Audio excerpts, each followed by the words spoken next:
अब नेक्स्ट हम देखते हैं ऊष्मा।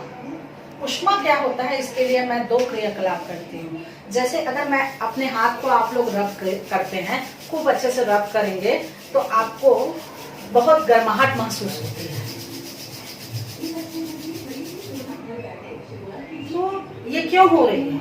आपने देखा मेरा हाथ क्या किया, मूवमेंट हुआ, उसमें गति हुआ। ये कौन से ऊर्जा हुआ? गतिज ऊर्जा। ऊर्जा का सिद्धांत पढ़ा है कि ऊर्जा एक रूप से दूसरे रूप में परिवर्तित होता है। तो यहाँ पर हमने देखा कि गतिज ऊर्जा किसमें बदल रही है? ऊष्मीय ऊर्जा में। यानी सबसे पहले तो आपको ये समझ में आ गया कि ऊष्मा एक ऊर्जा है। उसका एक और क्रियाकलाप हम करेंगे। आप जानते हो घरों में जब कोई पानी को, गर्म पानी को ठंडा करना हो तो आप क्या करते हो? ठंडे पानी का एक बड़ा बर्तन लेते हो, उसमें गर्म पानी वाला ग्लास को ऐसे रख देते हैं।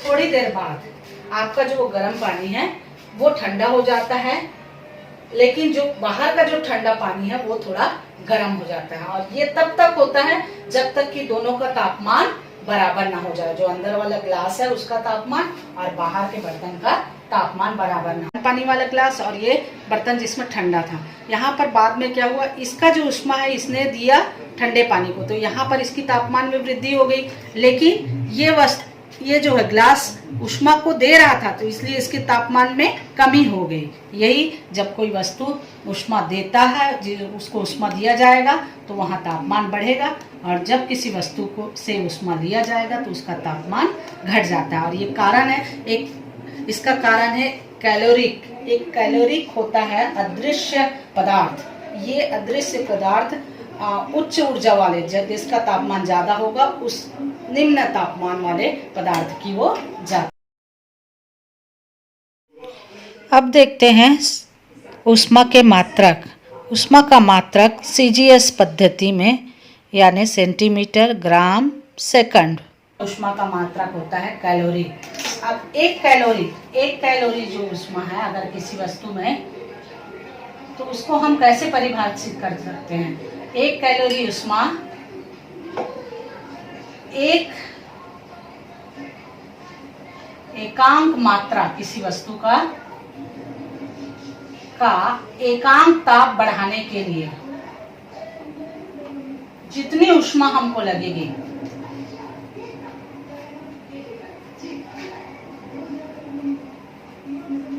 वह उसकी एक कैलोरी ऊष्मा कहलाती है। यानी एक वस्तु है जिसका मात्रा एकांक है, उसका 1 डिग्री तापमान अगर हमको बढ़ाना है, उसके लिए जितनी ऊष्मा की जरूरत होगी वह उसकी 1 कैलोरी ऊष्मा कहलाती है। सीजीएस पद्धति में ऊष्मा का मात्रक मैंने अभी बताया कैलोरी। वही एसआई पद्धति, यूनिवर्सल पद्धति में ऊष्मा का मात्रक होता है जूल, और 1 कैलोरी बराबर होता है 4.18 जूल। बच्चे, आप लोग सोच रहे होंगे कि मैम किचन में क्यों आ गए। यहाँ पर हम एक क्रियाकलाप करते हैं। यहाँ पर मैंने एक बर्तन लिया है, उसमें पानी डाला है और गैस ऑन किया है। यहाँ पर मैं ऊष्मा का संचरण बताना वाली हूँ आपको। ऊष्मा 3 तरीके से संचरण कर रही है, एक ही प्रैक्टिकल से आपको समझ आ जाएगा। हमने गैस जलाया, तो गैस जलाने से सबसे पहले बर्तन गर्म होगा। बर्तन गर्म हो रहा है, ये गर्म हो रहा है बर्तन, ये कहलाएगा चालन। अब आप देखेंगे अंदर जो पानी है उसमें धीरे धीरे देखिए बुलबुले आने स्टार्ट हो गए हैं। थोड़ी देर में ये बुलबुले बहुत तेज गर्म उबलने लगेंगे। ये जो गर्म बुलबुले आ रहे हैं, गर्म उबल रहे हैं पानी, ये प्रक्रिया कहलाएगी संवहन। और अगर मैं गैस के पास अपना हाथ ऐसा रखूं तो मेरा हाथ गर्म हो जाएगा। तो यहाँ पर हाथ में भी गर्मी आ रही है। ये तीसरी प्रक्रिया होगी विकिरण। तो ये ऊष्मा का संचरण का 3 प्रक्रिया है। पहला जिसमें कि डायरेक्ट तापमान के द्वारा बर्तन गर्म हो रहा था, अगर मैं चम्मच को छूंगी तो भी गर्म हो जाएगा ना, वहाँ तक चला गया। उसके अलावा यहाँ पर पानी में बुलबुले आ रहे हैं और वो बुलबुले ऊपर उठने शुरू हो जाते हैं और उबलने लगते हैं। ये प्रक्रिया कहलाएगी संवहन। और हाथ रखने पर बाहर गर्मी आ रही है ताप, मेरा हाथ में गर्मी आ रही है, ये प्रक्रिया जो हो रही है वो कहलाएगी विकिरण।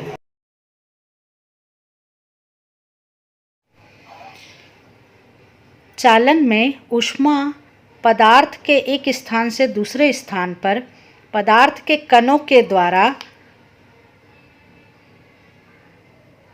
संचरित होते हैं, लेकिन कण अपनी स्थान को नहीं छोड़ते, बल्कि कणों के कंपन के कारण ऊष्मा आगे बढ़ती जाती है। और ऐसा संचरण ठोस, द्रव, गैस तीनों में होता है, लेकिन ठोसों में सिर्फ इसी प्रकार का संचरण संभव है। ठोसों को ऊष्मा की चालकता के आधार पर 3 भागों में बांट सकते हैं। पहला है सुचालक या चालक। इसमें ऊष्मा का चालन आसानी से होता है। इसके उदाहरण सभी धातुएं हैं, जिसमें सोना, चांदी, तांबा ये सभी आते हैं। दूसरा है कुचालक, जिसमें ऊष्मा का चालन आसानी से नहीं हो पाता। इसके उदाहरण हैं लकड़ी और कांच। तीसरा प्रकार है ऊष्मारोधी पदार्थ।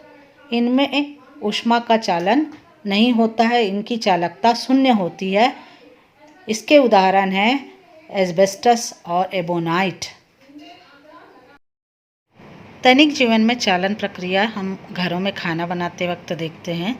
जो भी खाना इस तरीके से सॉलिड ठोस खाने बन रहे हैं, उसमें ऊष्मा डायरेक्ट ठोस में पहुंचती है और उसके द्वारा खाना पकती है।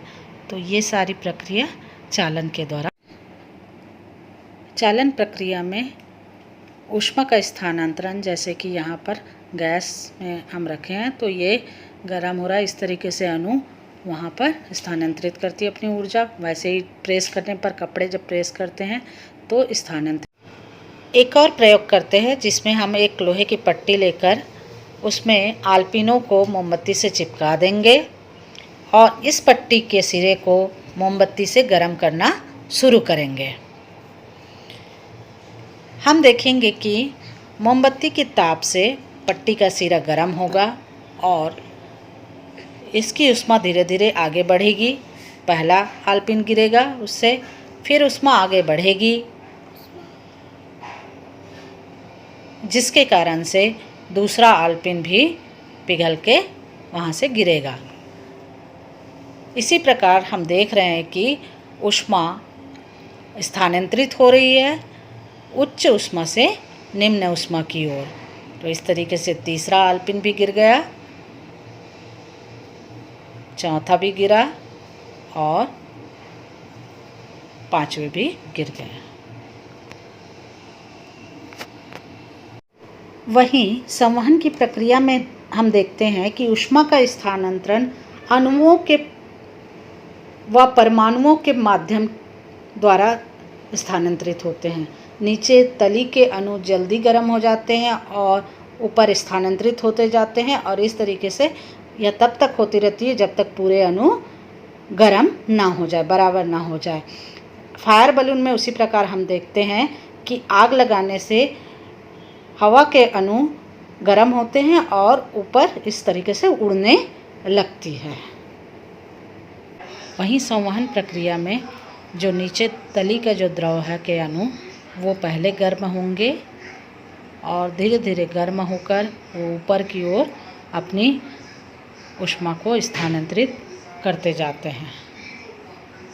इस तरीके से ऊर्जा का, ऊष्मा का स्थानांतरण उच्च से निम्न की ओर जाता है।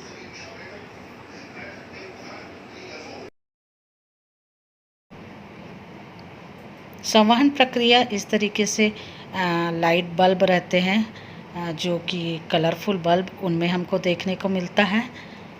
यहाँ पर आप देख सकते हैं बल्ब जो है किस तरीके से चमक रही है और संवहन उसमें लाइट कने। यहाँ पर भी देखिए रंगीन जो लाइटें हैं उसमें संवहन हीट के द्वारा वो आगे पीछे हो रही है। गैसों में यहाँ पर संवहन जो हमने बताया था ये फायर बलून, वैसे ही एक उदाहरण यहाँ पर आग जलाए तो उसके कारण ऊष्मा स्थानांतरित हुआ तो ये उड़ गए। उसी प्रकार हम देखते हैं घर में जब चना वगैरह उबालते हैं तो द्रव के अणु में संवहन प्रक्रिया होती है, उसके कारण चना ऊपर की ओर आने लगता।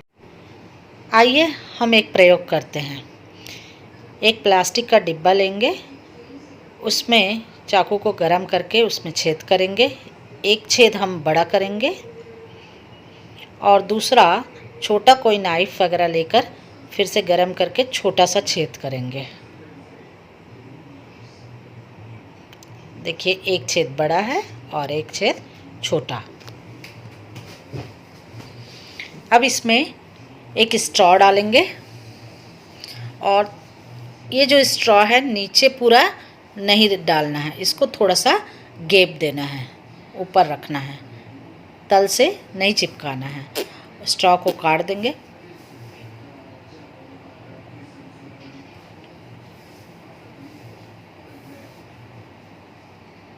अब यहाँ पर स्ट्रॉ के आजू बाजू में गैप रहेगा, उस गैप को कोई क्ले या किसी ग्लू से चिपका के भर देंगे।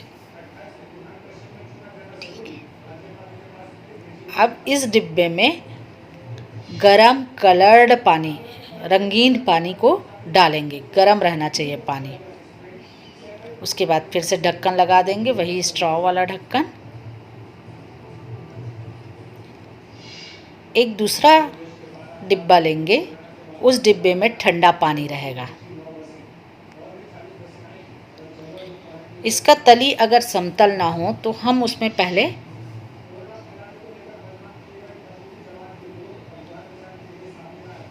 ढक्कन को डालेंगे ताकि वो तली समतल रहे। अब वो जो गरम डिब्बा है उसके अंदर डालेंगे। गरम वाले में रंगीन गरम पानी है और बाहर वाले डिब्बे में ठंडा पानी है। थोड़ी देर बाद हम देखेंगे कि हमको कुछ कलर बाहर आते नज़र आएगी। इससे हमें पता चलता है कि ऊष्मा उच्च तापमान से निम्न तापमान। विकिरण में हम देखते हैं यहाँ पर ऊष्मा के स्थानांतरण के लिए कोई माध्यम की आवश्यकता नहीं होती है।